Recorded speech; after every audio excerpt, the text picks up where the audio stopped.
भुजा का सहारा पार कर जाती है, पर शीतल करती रहती है, तेरी शीतल अमृत धारा है। पर शीतल करती रहती है, तेरी शीतल अमृत धारा है। गुरुदेव तुम्हारे चरणों में शतकोटि प्रणाम हमारा है। गुरुदेव तुम्हारे चरणों में शतकोटि प्रणाम हमारा है। मेरी नैया पार लगा दो प्रभु, कितनों को पार उतारा है। मेरी नैया पार लगा दो प्रभु, कितनों को पार उतारा है। जब आंधी हमें हिला देती, ठंडी जब हमें कहा देती, जब आंधी हमें हिला देती, ठंडी जब हमें कपा देती, मुस्कान तुम्हारे अधरों की दे जाती बड़ा सहारा। मुस्कान तुम्हारे अधरों की दे जाती बड़ा सहारा। गुरुदेव तुम्हारे चरणों में शतकोटि प्रणाम हमारा है। गुरुदेव तुम्हारे चरणों में शतकोटि प्रणाम हमारा है। मेरी नैया पार लगा दो प्रभु, कितनों को पार उतारा। मेरी नैया पार लगा दो प्रभु, कितनों को पार उतारा है। कुछ भुजा उठा कर कहते हो, कुछ महामंत्र सा पढ़ते हो। कुछ भुजा उठा कर कहते हो, कुछ महामंत्र सा पढ़ते हो। गद हो जाता हूँ स्वामी, मिल जाता बड़ा सहारा। गद हो जाता हूँ स्वामी, मिल जाता बड़ा सहारा। गुरुदेव तुम्हारे चरणों में शतकोटि प्रणाम हमारा है। गुरुदेव तुम्हारे चरणों में शतकोटि प्रणाम हमारा है। मेरी नैया पार लगा दो प्रभु, कितनों को पार उतारा है। मेरी नैया पार लगा दो प्रभु, कितनों को पार उतारा है। उस मूर्ति माधुरी की झांकी यदि सदा मिला करती स्वामी, उस मूर्ति माधुरी की झांकी यदि सदा मिला करती स्वामी। सौभाग्य समझते हम अपना, कौतूहल एक तुम्हारा है। सौभाग्य समझते हम अपना, कौतूहल एक तुम्हारा है। गुरुदेव तुम्हारे चरणों में शतकोटि प्रणाम हमारा है। गुरुदेव तुम्हारे चरणों में शतकोटि प्रणाम हमारा है। मेरी नैया पार लगा दो प्रभु, कितनों को पार उतारा है। मेरी नैया पार लगा दो प्रभु, कितनों चरणों को पार उतारा है। फिर बारंबार प्रणाम करो, चरणों में शीश नवाता हूँ। फिर बारंबार प्रणाम करूं, चरणों में शीश झुकाता हूं। अब पार अवश्य हो जाऊंगा, तुमने पतवार संभाला। अब पार अवश्य हो जाऊंगा, तुमने पतवार संभाला है।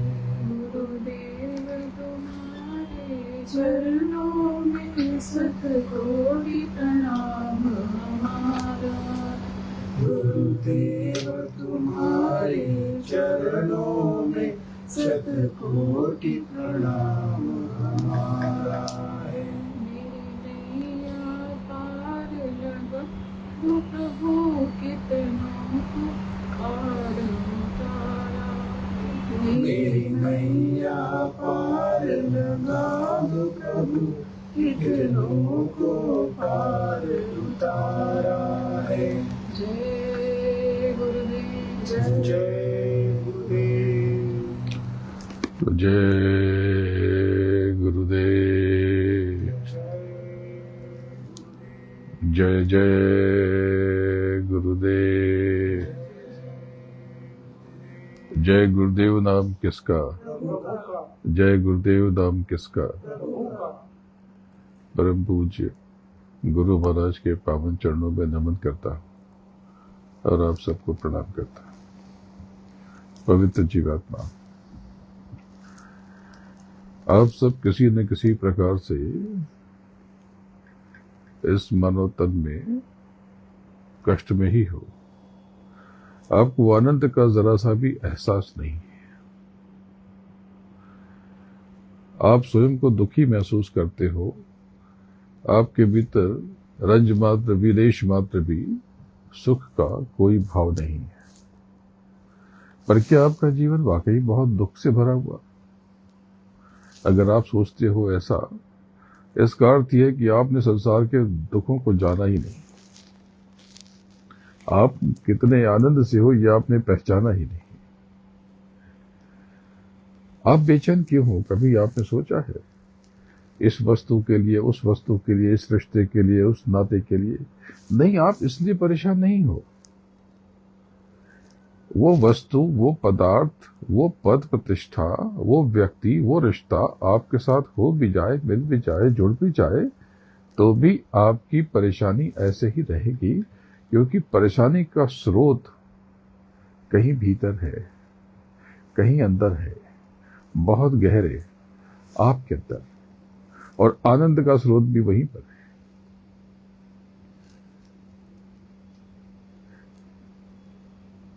चैन का स्रोत भी आपके भीतर ही है। उत्सव और जश्न, इसका सूत्र भी आपके भीतर से ही जाता है। और ये है, ये सब कष्टों का सृजन आपके जीवन में इसलिए हुआ कि आप अपने मूल से टूट गए। एक डिवाइस ले लो, कोई लैपटॉप ले लो, कोई मोबाइल ले लो, जिसकी बैटरी उतर गई। आपने देखा तो है कि मोबाइल में काम बहुत होते हैं, लैपटॉप पे काम बहुत होते हैं, टैबलेट पे काम बहुत होते हैं, लेकिन आपको लगता है कि हमारी मशीन खराब है, ये अच्छे ब्रांड की नहीं है, या ये बढ़िया नहीं है, और खुद को आप दुर्भाग्यशाली समझने लगते हो। कष्ट कहाँ है, दिक्कत कहाँ है? सिर्फ आपको चार्ज होता है। वो करंट जो उसके भीतर ही प्रवाहित हो रहा, उसके आसपास इस डिवाइस को करंट तो जोड़ना पड़ेगा, तार लगाना पड़ेगा, चार्जिंग करनी पड़ेगी, लेकिन आपके भीतर का करंट आपके आसपास ही है। जैसे कि वाईफाई की वेव, उसकी तरंगें आपके निकट होती हैं, करना कुछ नहीं होता, जब तक आपने सेटिंग में जाकर के सेलेक्ट नहीं कर दिया तब तक आप डिस्कनेक्टेड रहते हो, और आप कहते हो कि देखो वो तो काम कर रहा है, वो ऑनलाइन है और मैं ऑफलाइन हूं।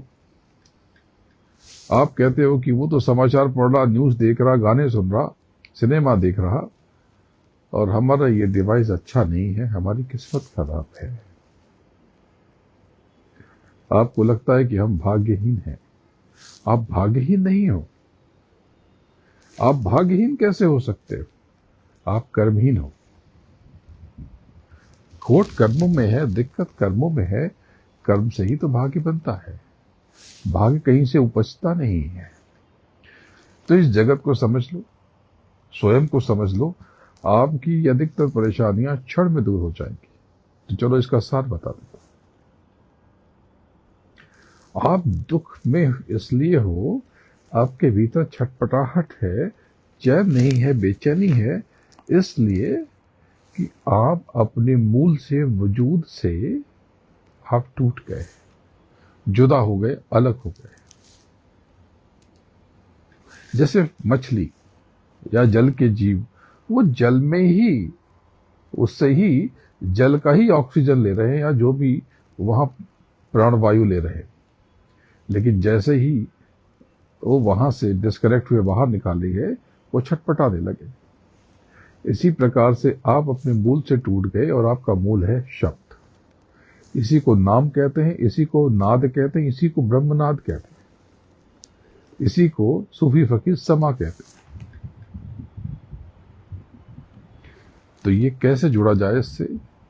इसका रास्ता आपके भीतर जाता है। बहुत सरल है युक्ति, बहुत आसान है तरीका। केवल आपको किसी पूर्ण गुरु से, संपूर्ण गुरु से, किसी बुद्ध गुरु से, संबुद्ध गुरु से, सदगुरु से आपको उसकी युक्ति सीख लेनी है। नाम का दान लेकर के यह अभ्यास करना है। क्षण में आपका जीवन बदल सकता है। लेकिन आप बहुत परेशान जगत को लेकर। आपने जगत को ही सब कुछ समझ लिया, यहीं से आपके कष्टों का सृजन हुआ है। आपका जीवन क्या आप जानते हो? आप सिर्फ एक सफर में हो, और ये जीवन एक ट्रांजिट है, लेओवर कह लो। मैंने अभी बहुत सारी यात्रा की, आपने देखा कि कहीं कहीं 4 घंटे 5 घंटे का लेओवर था, कहीं 8 घंटे का लेओवर था, कहीं घंटे भर का लेओवर था। लेओवर यानी एक आपने यात्रा का एक हिस्सा पूरा किया, अब थोड़ा विश्राम किया, अब दूसरी फ्लाइट पकड़ने के लिए चल पड़े। बस इसी तरह से आपने पिछली यात्रा पूर्ण की, अब ये आप नई यात्रा में जाने वाले हो, ये बीच का हिस्सा है। पर आप क्या करते हो? मेरे साथ ये दुख हुआ, मेरे साथ ये बदसलूकी हुई, मेरा ये अपमान हुआ। आप अतीत में रहते हो, जो कि है नहीं, मिट चुका है, गुजर चुका है। अतीत कुछ है ही नहीं। लेकिन मैंने दुख भोगा है, उसका क्या करें, यादें नहीं जाती। अरे भाई, ये तो बिल्कुल हुई बात हो गई। कोई कहे कि मैं मजदूरी कर रहा हूं, लेकिन इतने पत्थर उठाए, बोझ उठाए, ये यादें नहीं जाती। अरे इसकी मजदूरी तुम्हें मिलने वाली है, तुम समझते क्यों नहीं? जो तुमने दुख भोगा है वो तुम्हारे आगे का सुख बन गया, तुम्हें एहसास ही नहीं। जो तुम्हारा अपमान हुआ वो तुम्हारे आगे का सम्मान बन गया, तुम्हें इसका बोध ही नहीं है। इसीलिए तो मैं कहता हूं कि आपको जो मिला है उसका जश्न नहीं मनाते, और जो खो गया या नहीं मिला उसका शोक मनाते हो, रोना रोते हो। ये तो बहुत ज्यादती है, नाइंसाफी है, बेईमानी है, छल है स्वयं से। आपको उस सदगुरु ने, उस प्रभु ने क्या क्या अता फरमाया है, क्या क्या दिया है, आपने कभी इस पर विचार किया है? आप एक अभी यहां तो सब बंबई में बैठे, आप सब महानगर में बैठे हो। आपने गांवों की दशा दुर्दशा देखी है भारत के? जरा चलो मेरे साथ, आपको दिखाता हूं, रो पड़ोगे। बिजली नहीं है, सड़कें ही नहीं है, कीचड़ ही कीचड़ है, रास्ता ही नहीं है, सुविधा ही नहीं है। बंबई, दिल्ली, चेन्नई, कल कोलकाता, बेंगलुरु, यहां बैठ करके आप हिंदुस्तान को जान नहीं सकते। आप जाके देखो, चल के देखो, लोग कितना कष्ट भोग रहे हैं। फिर भी आपको लगता है कि आप बहुत कष्ट में हो, तो इसका मतलब कि आपको कष्ट का एहसास नहीं है।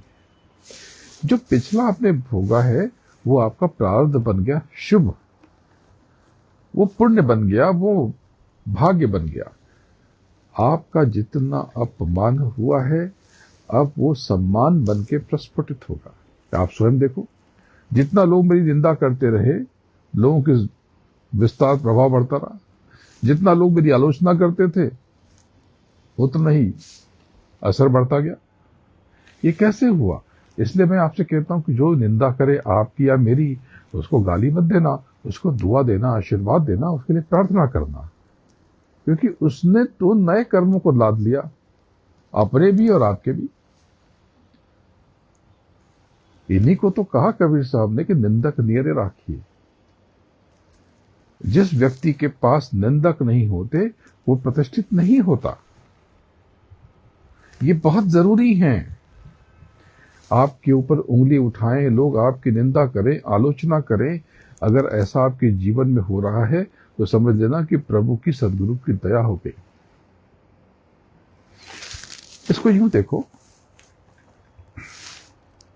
आप आराम से सो 12 घंटे 15 घंटे, उठो, खाओ पियो और फिर सो जाओ। बढ़िया मलाई पूड़ी, हलवा, पिज्जा, बर्गर, पास्ता, टाकोस, जो मर्जी है सो खाओ, खाओ पियो, एकदम डकार लो, फिर सो जाओ। और फिर क्या होगा? वजन बढ़ जाएगा, शरीर जो है थुलथुल हो जाएगा और दुनिया भर के डिस्कम्फर्ट, बेचैनी, शरीर में परेशानियां पैदा हो जाएंगी। इसके विपरीत आप समय से उठो, जल्दी उठो, वर्जिश करो, आप जिम्नेजियम में जाओ, व्यायामशाला में जाओ और वहां पे बड़ी बड़ी मशीनों पे खुद को, या फिर वहां पे दौड़ लगाओ, डंबल्स को उठाओ। तो ये तो कष्ट है ना, कितनी पीड़ा है, बाप रे बाप। आप हाथ ऊपर उठाते हो, ये आपको नीचे खींचते, कितना दुख है ये। आपका दुख ऐसा ही है, इसी को आप दुख कहते हैं। और अगर ये दुख है तो 2 दिन 3 दिन 4 दिन, उसके बाद क्या होगा? जब नियमित रूप से ये दुख आपके जीवन में जितना ज्यादा आएगा, आप उतने ही सुंदर नजर आओगे, आप उतने ही खूबसूरत होते जाओगे, आप उतने ही संवरते और निखरते जाओगे। जिसके जीवन में कष्ट नहीं होता उसके जीवन में आनंद नहीं होगा। इस बात को समझो तो। लेकिन मालिक ने आपको क्या क्या दिया है, आप उसका शुक्राना आपने अदा किया नहीं।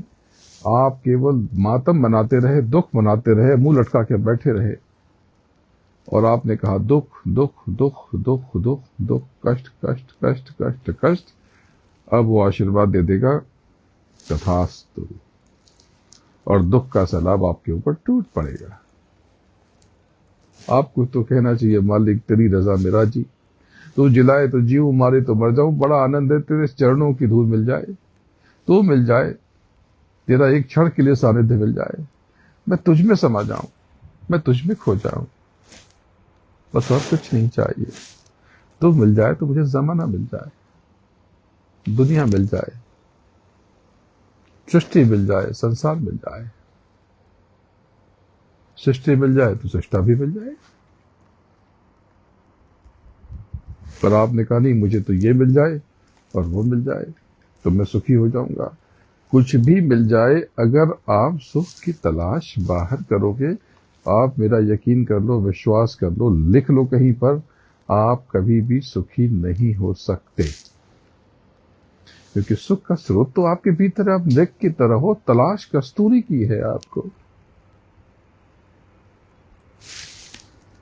आपकी खोज कस्तूरी की है, जो कि आपके नाभि में है, नेवल में, और ढूंढने हो बाहर, मिलेगी कैसे?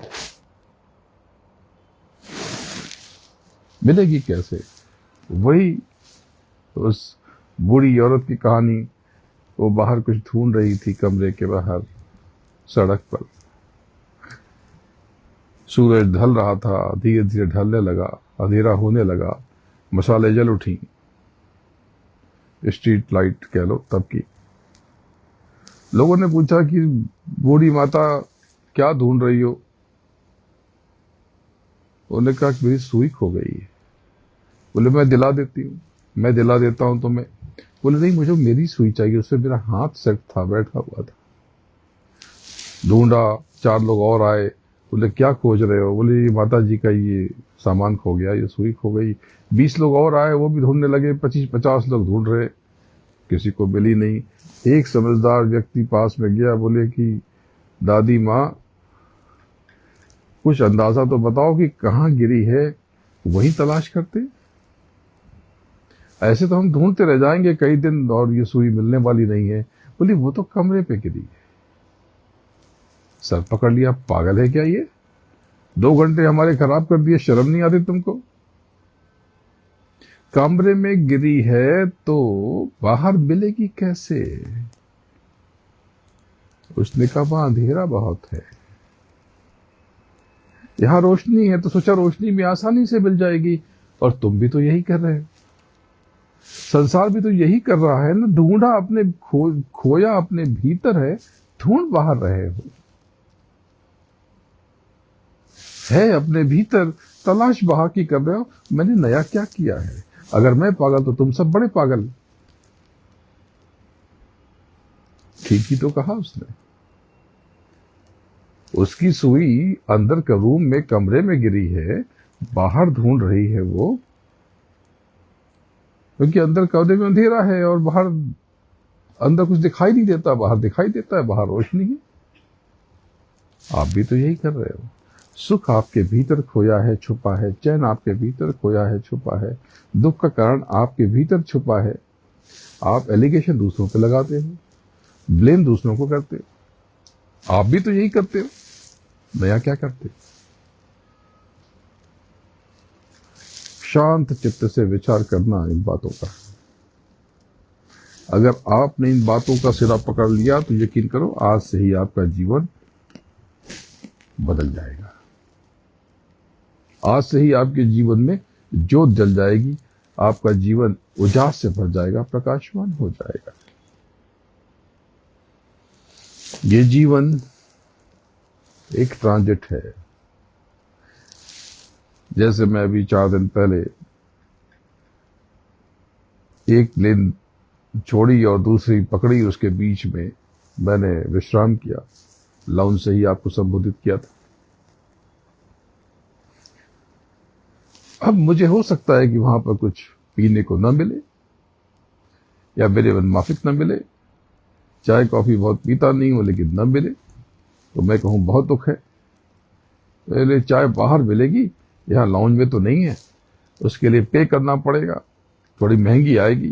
तो मैं कहूँगा ये जाओ ले आओ। फिर मुझे सोफा नहीं मिले बैठने को, तो मैं कहूँ कि मुझे सोफा चाहिए।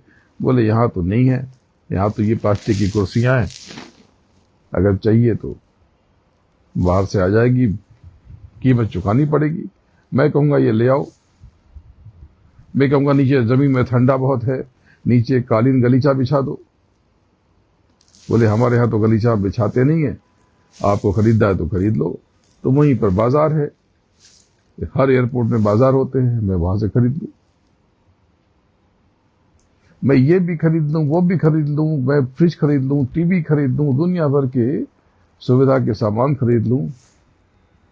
जबकि मैं तो जानता था ना कि मेरा लेबर केवल 5 घंटे का है और 5 घंटे के बाद मुझे जाना है। फिर मैंने इतना झमेला क्यों किया? मिल जाती सुविधा तो स्वागत है, नहीं मिलती तो स्वागत है। मैं कहूँ उसे देखो, वो फर्स्ट क्लास लाउंज में बैठा हुआ है और मुझे घुसने भी नहीं दिया जा रहा।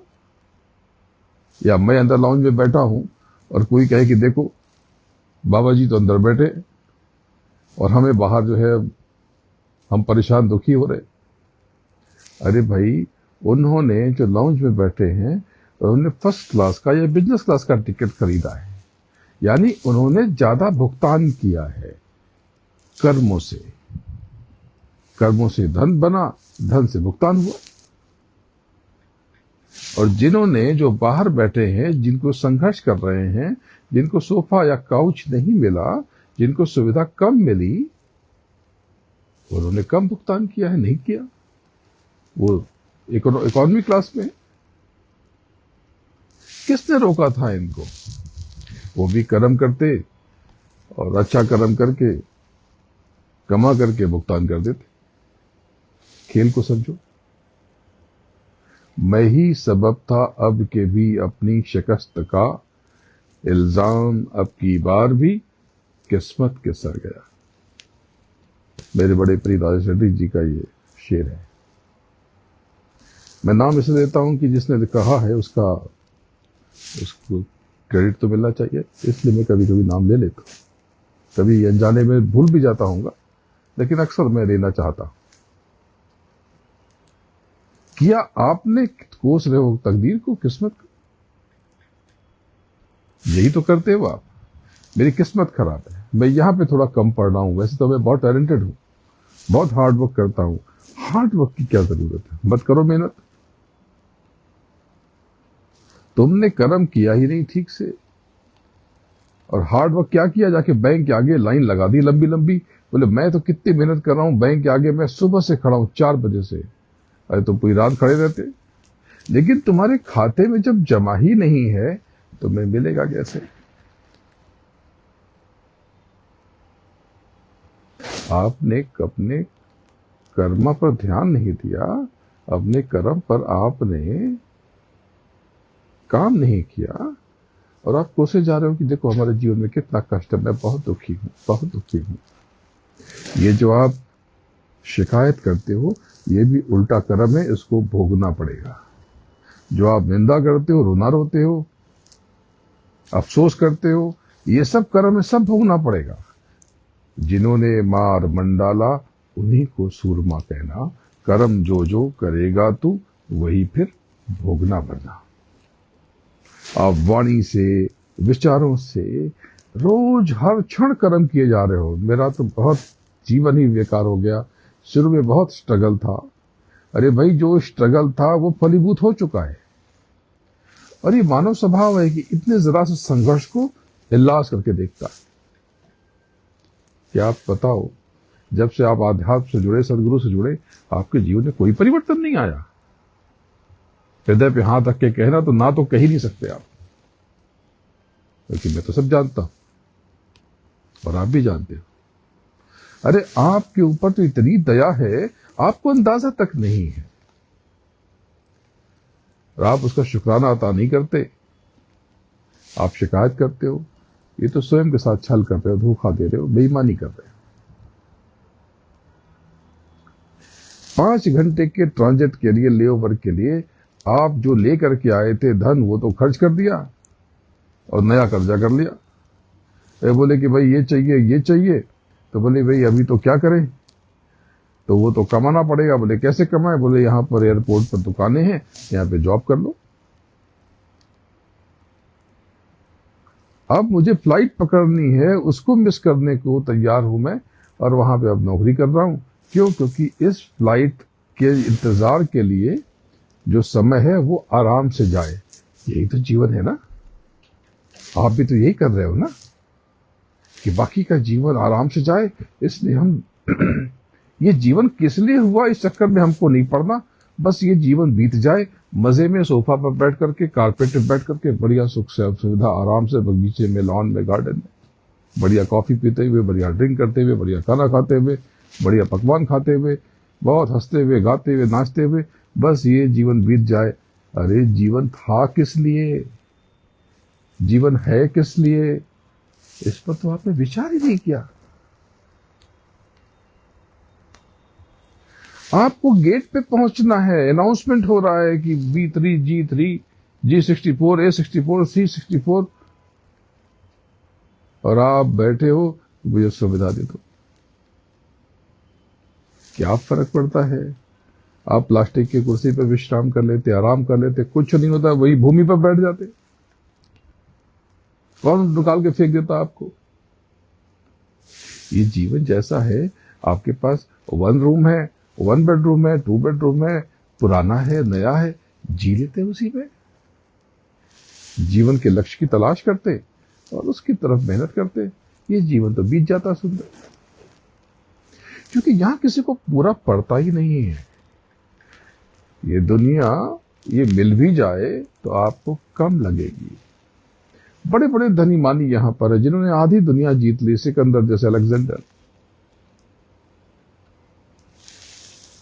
जब हकीम लुकमान ने कहा कि महाराज अब कुछ नहीं कर सकते, अब आपका समय आ गया है, बोले कि मैं तुम्हें खूब पैसे दूंगा, सोने चांदी दूंगा, सर्फियां दूंगा। बोले आप कुछ भी करो, वो घड़ी हरगिज न टाली जाएगी। बोले क्या ये धन दौलत मेरी किस्मत, मेरा जीवन नहीं बदल सकते, मेरा जीवन नहीं बचा सकते? बोला नहीं हुजूर, उस घड़ी को टालना किसी के लिए भी मुमकिन नहीं है। तब उसको झटका लगा कि मैंने जीवन का किया क्या, कबाड़ा कर दिया। तब उसने आदेश दिया कि जब मेरी अर्थी निकाली जाए, मेरा जनाजा निकाला जाए, मेरी शव यात्रा निकाली जाए, मेरे दोनों हाथ बाहर फेंक देना, हाथ निकाल देना, और सारी धन दौलत मेरे पीछे गाड़ी में लेकर चलना। लोग देखे तो कि ये सिकंदर ये इकट्ठा करता रहा जो वो साथ लेके जा ही नहीं सका, गया तो खाली हाथ गया। आप सब भी ऐसे ही जाओ, खाली हाथ। क्या कर रहे हो? आपके तुम बहुत स्ट्रगल कर रहे हैं। क्यों कर रहे हो स्ट्रगल? सहज हो जाते, जो होता है होने देते। आपने देखा, मैंने यात्रा की, व्हील चेयर पे बैठ के यात्रा की, जाने कहां कहां, किन किन देशों में, किन किन शहरों में, आपने नाम भी नहीं सुना होगा। फारो, कदीज, मलागा, आपने सुना ये सब नाम? नहीं। बड़े प्राचीन और बड़े सुंदर सुंदर शहर हैं। आप तो यहां खाली धर्म और मजहब लेके बैठे हो, राजनीतिक पचड़ों में पड़े हुए हो। दुनिया कहां है आपको पता ही नहीं है। आप कर क्या रहे हो? किसी ने अगर आपको मिसगाइड कर दिया, बरगला दिया, तो आप भरम गए और सब कुछ छोड़ करके दुनिया के पीछे पड़ गए। हाय हाय हाय दुनिया, हाय दुनिया, छूटने वाली दुनिया। ये सांसों की पूंजी खत्म हुई जा रही है। आपको अंदाजा है? आप रोज जो सोते हो, आप एक मृत्यु की तरफ बढ़ते हो। सुबह से लेकर शाम होती है और आप मृत्यु की तरफ बढ़ते चले जाते हो। बस वो किसी की मृत्यु हो गई और मैं वहीं पर था। उनको जमाने भर से शिकायत थी, किसी से प्रेम था, किसी से गिला था, किसी से शिकवा था, किसी से लगाव था, और जीवन उनका इसी तरह से बीत गया। पूजा पाठ भी की तो बाहरी पूजा पाठ ज्यादा की, नाम की कमाई कितने की पता नहीं, और कुछ देर में वो राख हो गए, पता भी नहीं चला। लोटे में आप सबका भी यही हाल होगा।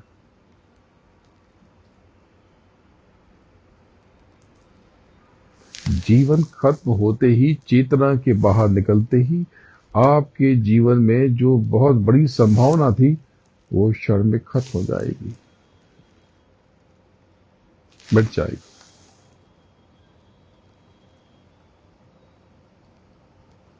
कुछ तो समझो। अब तो जाग जाओ। अब न जागे तो शायद कभी न जाग पाओ। आपको जीवन में रास्ता मिला, एक गुरु मिला, सदगुरु मिला, नाम की कमाई का जरिया मिला, फिर भी आप खाली हाथ रह जाओ और आप आम लोगों की तरह मर जाओ, तो इससे बड़ा दुर्भाग्य और क्या होगा।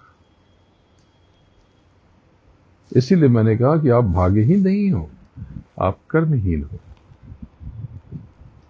नाम की कमाई भी एक कर्म है। स्व का बोध कर लो। जीवन में संघर्ष मत करो। ये मत कहो कि मैं बहुत स्ट्रगल कर रहा हूं, बहुत तकलीफ में हूं, रोज फाइट करता हूं, गलत सलत बातें ये सब। आप इसमें आनंद महसूस करो। जहां जीवन लेके जाता बहते चले जाओ।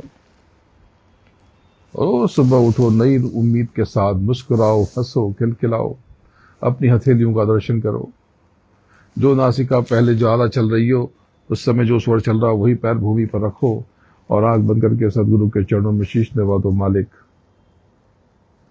बस तेरी दया है, बहुत आनंद है। तू साथ है तो डर किस बात का, तू साथ है तो भय किस बात का, तू साथ है तो शिकवा और शिकायत कैसी। बस तू रहना, तू कभी हाथ मत छोड़ना, साथ मत छोड़ना। गुरु गोविंदो मिले का केला गोपाल, बलिहारी गुरु आपने गोविंदियो बता। तो गुरु आपके साथ है, सदगुरु आपके साथ है। आपको चिंता किस बात की? वो तो आपके पारलौकिक कष्टों को भी मिटाने बैठा है, भौतिक कष्टों को, दुखों को भी जलाने के लिए बैठा हुआ है। पर आप हो पता नहीं काहे भी उलझे हुए हो। जो होता है उससे होने दो। हर क्षण को, हर दुख को भी आनंद की तरह ट्रीट करो, आनंद की तरह सब छोड़ो। और जो आनंद है उसके लिए शुक्राना अदा करो। बहुत बहुत धन्यवाद मालिक, बड़ा सुख है।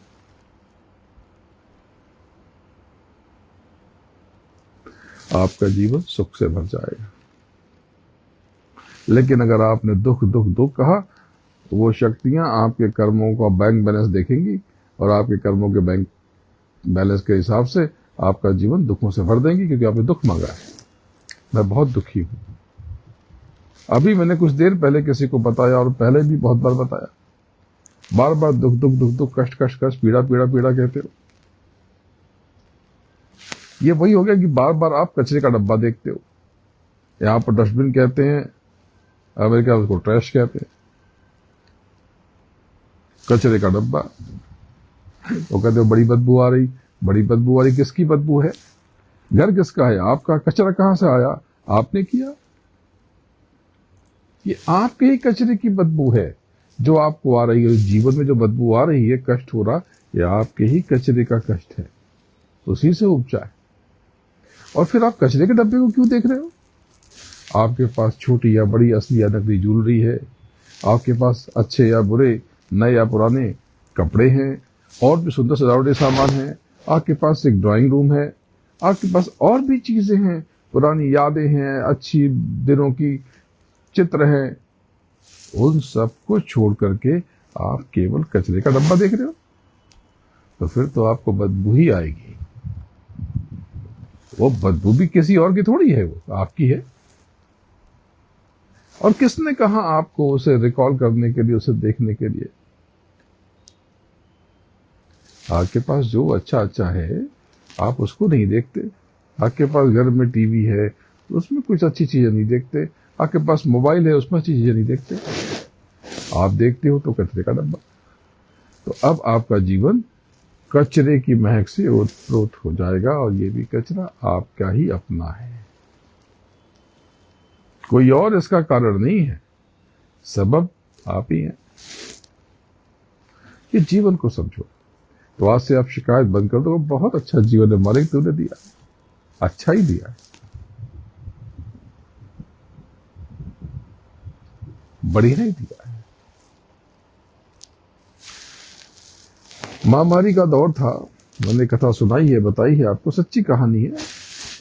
एक दंपत्ति मेरे पास आते थे 2018-19 से, 17-18 से, 18 या 19 याद नहीं है बरस। कहते थे कि बहुत परेशान है, आपकी दया चाहिए। ठीक है, बहुत परेशान है, दया। 3-4 महीने पे एक बार आ जाते थे, किसी ने जोड़ दिया था, फिर वो अपने आप ही आते रहते थे। फिर महामारी आ गई 2020, उनके संदेश आने लगे कि मिलना चाहते हैं, तो भाई लॉकडाउन है, सब बंद है, कैसे मिल सकते हैं? बोले नहीं, बहुत जरूरी है मेरा मिलना। अच्छा ठीक है, थोड़ा खुले तो देखेंगे। जैसे ही छूट मिली, उनका संदेश आ गया कि हमें मिलना आ जाएं। बहुत समय से प्रयास कर रहे थे, तो मैंने कहा कि भाई बहुत बार 2 बरस से आ रहे हैं, आज इनसे बात खुल के करते हैं। आए, दूर दूर बैठ गए।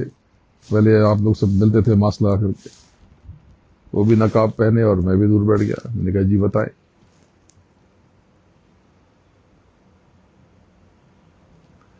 बोले कि आपके शरण में आए हैं, बहुत दुखी हैं, बहुत संघर्ष है। ये क्या संघर्ष है? बोले काम में बहुत परेशानी है। मैंने क्या काम करते? बोले नौकरी करता हूँ। मैंने कहा परेशानी क्या है? बोले 7 बरस हो गए, आपके पास आ रहे थे तो 5 बरस हो चुके थे, अब 7 बरस हो गए। बोले कोई चैन नहीं है, बहुत दुख है, बहुत पीड़ा है। मैं क्या दिक्कत क्या है? बोले कोई इंक्रीमेंट नहीं हो रहा, कोई प्रमोशन नहीं हो रहा। मेरे हाथ के नीचे जिनको मैंने कंपनी में ज्वाइन कराया था, जिनकी ज्वाइनिंग मुझसे हुई थी, सबकी सैलरी डबल ट्रिपल 4 गुनी हो गई, और मुझे वही का वही केवल साल के 10-12% का इंक्रीमेंट मिलता है। इन्फ्लेशन बस पूरा होता है और कुछ नहीं है जीवन में, कोई उम्मीद नहीं है। सोचता हूँ सुसाइड कर लूं, क्या करूं? सोचा कि नौकरी छोड़ दूं। आप रास्ता दिखाएं, आप नैया पार कर दें। मैंने आंख बंद की, ऐसी कोई बेचैनी नजर नहीं आई। मैं गहन विचार में डूब गया कि मुझे तो कुछ महसूस नहीं हो रहा, इनका कष्ट, लेकिन अब ये कष्ट में है, रो भी रहे हैं, सिसकी भी ली। तो मैंने उनसे पूछा कि आपकी पगार कितनी है? क्षमा चाहता हूं, मैं किसी से पूछता नहीं हूं, लेकिन सैलरी कितनी, आप कितना कमा लेते हो? उन्होंने कहा पैकेज है साल का। उन्होंने कहा वही तो पूछ रहा हूं कि कितना मिलता है। बोले मोटा मोटी 97-98 के आसपास मिलता है। तो मैंने देखा कि 97-98 हजार अगर महीने का मिलता है, वैसे तो अच्छा है, पर बम्बई के हिसाब से तो अच्छा नहीं है, क्योंकि यहाँ पर गाड़ी इनके पास होगी, उसका महीने में, यहाँ हफ्ता कहते हैं, अंग्रेजी में EMI कहते हैं, ये जाता होगा, किस्तें जाती होंगी, घर लिया होगा वो भी जाता होगा। तो उस हिसाब से एक अच्छे स्तर पे काम करना है, किसी अच्छी कंपनी में काम करना है, तो लाख रुपए यहाँ पर्याप्त नहीं है। तो मैंने कहा कि ये तो 97-98 हजार रुपए तो वाकई आपके हिसाब से कम है। बोला नहीं 97-98 हजार महीने का नहीं। मैंने कहा तो फिर साल का? बोले नहीं आप समझे नहीं। मैंने कहा नहीं समझा। उन्होंने कहा कि 98 लाख पर एनम। मेरा दिमाग गर्म हो गया, मैं खड़ा हो गया। मैंने पहले उनको देखा बंदर की तरह, सोचा क्या करूं, उनको काट लूं। 98 लाख जिसको मिलता हो और वो दुखी हो, आत्महत्या करने की बात करता हो, नौकरी छोड़ने की बात करता हो, तो मैं क्या करूं? सर पीटूं, बाल नोचूं? मैंने कहा पहले आप खड़े हो जाओ। मैंने कहा कि मैं क्यों खड़ा हूं, मैं बैठ जाता हूं। मैंने कहा आप खड़े हो जाओ, मैं बैठता हूं। तो खड़े हो गए, घबरा गए, बोले क्या हुआ? मैंने कहा आपको सैलरी मिल रही है? क्योंकि कोविड में, महामारी में लोगों की सैलरी नहीं आ रही थी। उन्होंने कहा कि जी सैलरी तो मिल रही है। मैंने कहा तुम ऐसा कौन सा काम करते हो कि तुमको इतने पैसे दिए जाए और तुमको पगार भी आ रही है? हमने कहा भाग जाओ तुम यहां से। जरूरत का इलाज है, लोभ का इलाज नहीं है। तुम लोभी हो। क्या ये उन्हीं की कथा है? आप सबकी नहीं है। विचार करना, कहानी सच्ची है, वो व्यक्ति देख रहे होंगे तो समझ गए होंगे, पर आप सब भी तो ऐसे ही सोचते हो। आपको तो यही तो लगता है कि मेरा जीवन बहुत दुख से भरा हुआ। कितना आनंद है, देखो सत्संग भी सुन रहे हो तो एसी में बैठ के सुन रहे हो, बाहर बारिश हो रही है, आप कांच के नीचे, झाड़ फानुस के नीचे बैठ के सत्संग सुन रहे हो, इतने आनंद से सत्संग सुन रहे हो। कारपेट पे बैठ के सत्संग सुन रहे हो, सोफा रखा है, सोफे में भी बैठ सकते हो, कोई मनाही तो है नहीं। भूख लगेगी तो खाना भी आ जाएगा, चाय कॉफी भी आ जाएगी। ऐसे कोई सत्संग होता है? कितना मजे में सत्संग सुन रहे हो। दूर बैठे हो, पकौड़े भी खा रहे हैं, कुछ समोसे भी खा रहे हैं और रोटी भी खा रहे हैं। ऐसा भी नहीं कि रुक जाते जरा सा, सत्संग हो जाए फिर खाना खाएंगे। नहीं, कुछ लोग खाए चले जा रहे हैं।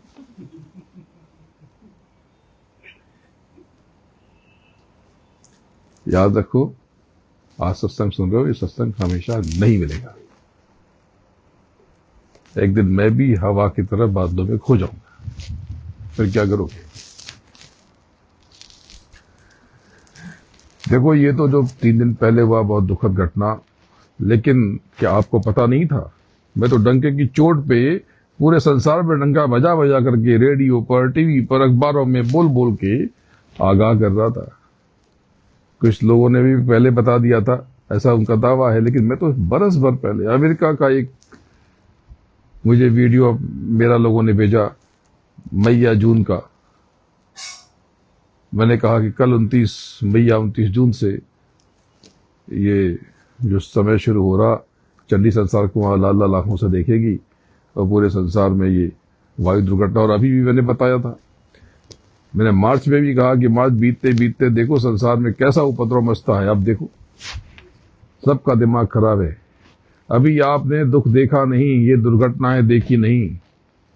अभी आज कहीं पर उत्तराखंड, कहीं पर कुछ चॉपर क्रैश हुआ ना, आज अभी एक दुर्घटना और हुई। ये होता रहेगा, जुलाई तक देखोगे आप, रोज नए नए खेल होंगे,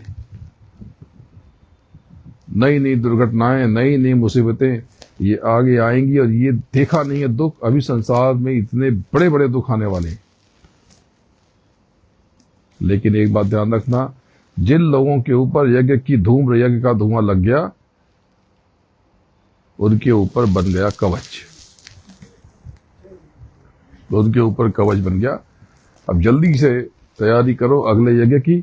अगला यज्ञ कब है? संभावना यह है कि दिसंबर में होगा। तारीख मैंने तो तय कर ली है, अब आगे की व्यवस्था गुरु महाराज की अनुमति भी मिल गई। तारीख है 24 दिसंबर से 3 जनवरी। ये 11 दिनों का यज्ञ होगा, लेकिन अभी तक पुरोहितों से बात नहीं हुई, इसलिए विधिवत घोषणा नहीं की। लगभग मेरी तरफ से तो मैंने घोषणा कर दी कि 24 दिसंबर से 3 जनवरी बंबई में, पूरी संभावना यही है कि बंबई में यज्ञ होगा। ये नवी मुंबई में जहां होता था, जो 2 बार से हो रहा है, उसी के आसपास जहां पर भी हो जाए आपको बता दिया जाएगा। तो तारीख आज मैंने ऐलान कर दिया कि आप चाहो तो टिकट करा लो। जिसको दूर से आना है, जहाज का टिकट करना हो तो करा लें, ट्रेन के टिकट में तो अभी समय है। ये यज्ञ बहुत विलक्षण होगा। आप अभी से अपने कर्मों की आहुति की तैयारी कर लें। ये गुल्लक बना लो, रोज जो हाथ में आ जाए, 10 का नोट, 50 का नोट, 100 का नोट, 1 रुपए का सिक्का, 10 रुपए का सिक्का, उस पर डालते चले जाओ। हर व्यक्ति अपना अपना अलग अलग। और यज्ञ के समय 2 गुल्लक बना लो। जो बाहर से आने वाले, वो आने जाने के खर्च के लिए अलग बना ले, और आहुति के लिए, सेवा के लिए अलग बना ले। जो उनका संकल्प है वो अलग है।